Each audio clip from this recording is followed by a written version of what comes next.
Principal, Monsieur le député de Bonaventure. Merci, Monsieur le Président. On voit maintenant les premières conséquences de l'imposition des droits compensatoires par les États-Unis sur le bois d'œuvre. Chez Produits forestiers résolus seulement, c'est 1 300 travailleurs qui sont touchés par la diminution des activités de l'entreprise.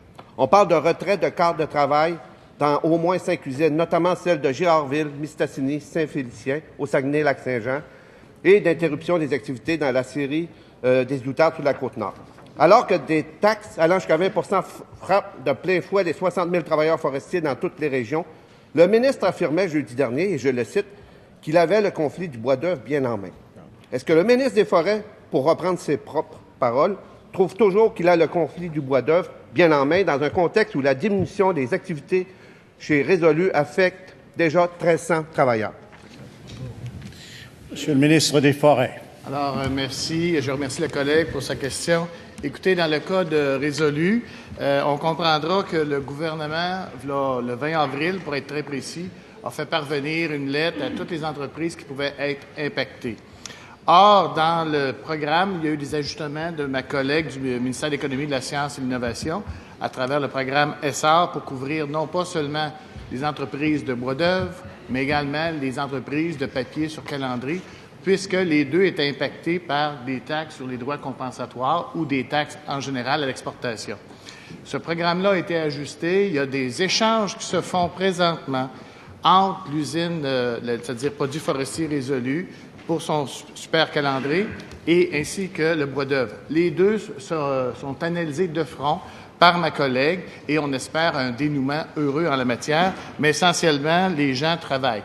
Est-ce qu'on a les affaires bien en main? On ne contrôle pas les mesures protectionnistes américaines, on l'entendra. Mais essentiellement, le gouvernement est là à partir du jour 1, prêt à pouvoir réagir, et c'est ce qu'on fait présentement. Je remercie d'ailleurs le collègue de s'être présenté également lors de la manifestation avec les travailleurs pour Unifor. C'était une première que je voyais sur le terrain, donc on va poursuivre. Merci. Première complémentaire, Monsieur le député de Bonaventure.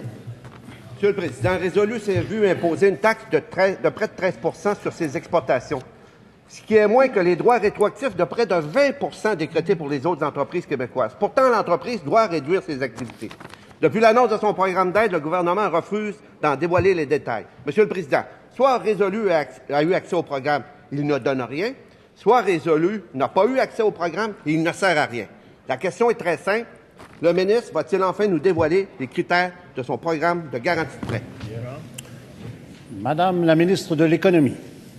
Monsieur le Président, je m'étonne un peu de la question quand on parle du dévoilement des critères parce qu'ils sont rendus disponibles sur le site Internet. Alors, je pense qu'il pourrait y avoir accès. Chaque fois qu'on se lève ici, c'est réellement pour les 40 000 travailleurs de l'industrie forestière. Et j'aimerais dire que jour 1, nous avons été présents. Jour 1, nous avons été là pour les 178 entreprises. En date d'hier, nous avions parlé à 113 de ces entreprises-là et nous avions eu des contacts avec l'ensemble d'entre elles par courriel. Nous sommes sur le terrain avec elles, il y a des programmes clairement définis et nous allons nous assurer de respecter tous les droits du Québec avec ce qui se passe aux États-Unis et nous assurer d'être aux côtés de l'industrie forestière. Merci, Monsieur le Président.